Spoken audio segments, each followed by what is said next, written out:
Marcus wiped grease from his calloused hands as he walked into the diner with his daughter Emma bouncing beside him. The 8-year-old had begged him all week to visit the new place that had opened downtown, the one where actual aliens worked alongside humans. 2 years after first contact, such establishments were becoming common, but Emma remained fascinated by every extraterrestrial she encountered. The interior buzzed with the usual dinner crowd. Marcus guided Emma to a corner booth, his tired eyes scanning the menu mounted above the counter. 14-hour shifts at the repair shop left him exhausted, but his daughter's excitement made the outing worthwhile. Their server approached with careful steps. She stood roughly 6 feet tall, her skin a pale blue that reminded Marcus of winter skies. Forearms moved with practiced coordination as she balanced a water pitcher and glasses. Her species, the Valani, had arrived on Earth 18 months ago as part of the galactic community's cultural exchange program. "Good evening," she said, her accent musical but strained. "My name is Lyra. I will be serving you tonight." Emma stared with wide eyes, her usual shyness forgotten. "You have 4 arms. That's so cool." Lyra managed a small smile, though Marcus noticed it didn't reach her large amber eyes. "Thank you, young one. It helps me carry many plates at once." As Lyra poured water into their glasses, Marcus observed the tremor in her hands. Water sloshed slightly over the rim of Emma's glass. The alien server flinched, quickly wiping the spill with a cloth she produced from her apron pocket. "I apologize," Lyra murmured. "No problem at all," Marcus assured her. "Happens to everyone." They ordered burgers and fries, comfort food that Emma requested at every opportunity. Lyra wrote down their order, her hands still shaking enough that her writing appeared jagged. She hurried away toward the kitchen, her shoulders hunched forward. Emma leaned across the table. "Dad, why was she shaking?" "Is she sick?" Marcus considered his response carefully. He had taught his daughter to be kind, to ask questions rather than make assumptions. "I don't know, sweetheart. Maybe she's just nervous. New job and all." But something about Lyra's demeanor troubled him. He had seen that particular kind of trembling before, in his younger brother, who had returned from overseas deployment with haunted eyes and hands that shook whenever loud noises erupted nearby. Throughout their meal, Marcus watched Lyra move between tables. She worked efficiently, despite her trembling, never dropping anything, always apologizing for minor imperfections that other customers barely noticed. Other servers joked and laughed with patrons, but Lyra maintained a careful distance, her smiles forced and brief.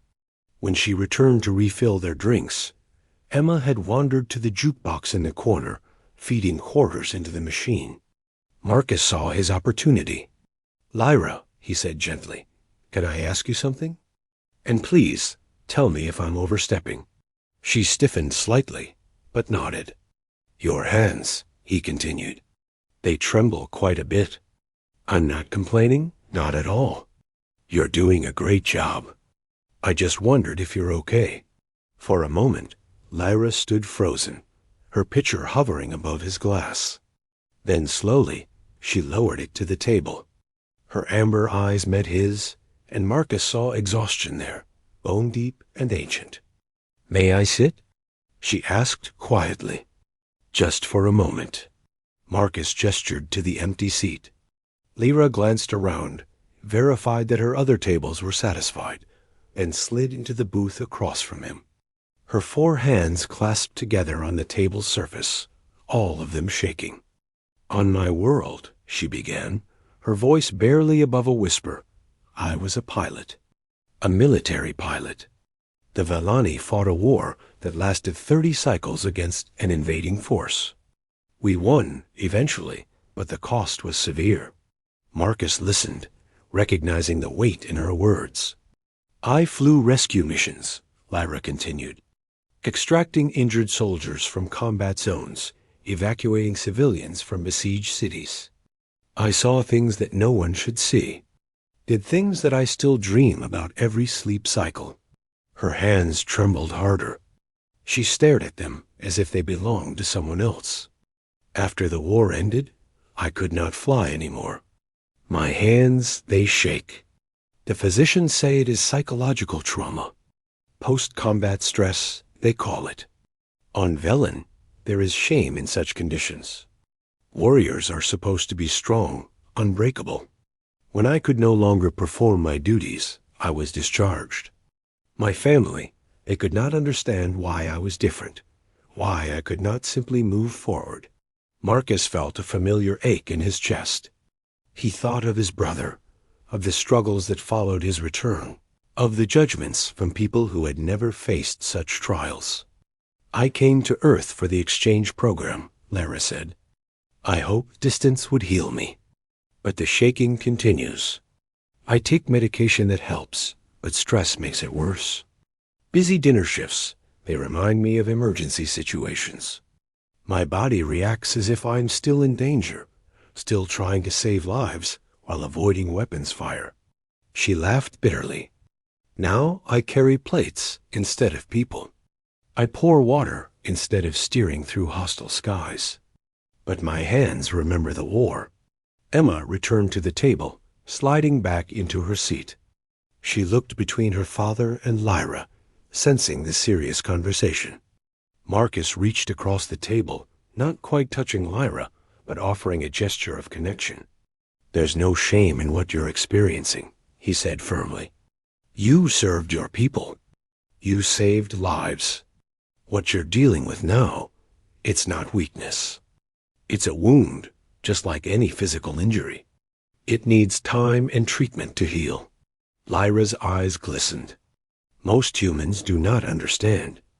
They see my shaking and think me incompetent or ill. Some might, Marcus acknowledged.